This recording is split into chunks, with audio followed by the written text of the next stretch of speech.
எனக்கு மட்டும் ஏன் பிரச்சனைக்கு மேல பிரச்சனையா கொடுக்குற? இப்படி பிரச்சனையை கொடுக்குறியே, அதை சமாளிக்கிறதுக்கான தைரியத்தையாவது எனக்கு கொடுக்குறியா? பிரச்சனையை நான் தான் கொடுத்தேன்னு சொல்லி வெட்டியா மேல பழியப்பட்டா மண்டையர் நாங்க பதந்திருவோம் மகனே. என்னதாப்பா பிரச்சனை? சாமி பேசுறாரா? சாமிலாம் பேசல, நான் தான் பேசுனேன்.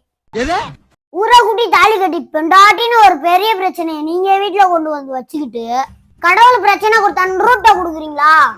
நீங்க கொண்டு வந்து வச்சிருக்க பிரச்சனை இவளை மட்டும் பிரச்சனை பண்ணா பரவாயில்ல. ஸ்கூலுக்கு வந்தவொடனே ஹோம்ஒர்க் பண்றான்னு எனக்கு பிரச்சனைக்கு மேல பிரச்சனை பண்ணுது. இது பிரச்சனை பெரிய பிரச்சனை ஆகுறதுக்கு யாரு காரணம் தெரியுமா? நீங்க தான். எனக்கு இப்பயே கல்யாணம் பண்ணுவீங்கன்னு அப்பத்தாட்ட பிரச்சனை பண்ணீங்கல்ல, அந்த பிரச்சனை தான் இங்க நடக்கிற எல்லா பிரச்சனைக்கும் பெரிய பிரச்சனையா இருக்கு. என்னடா உங்களுக்கு பிரச்சனை? தாய்க்கிழவி நீதான் இங்க பிரச்சனை, அததான் இந்த ஆப்பையும் பெரிய பிரச்சனையா சொல்லிக்கிட்டு இருக்காப்ல.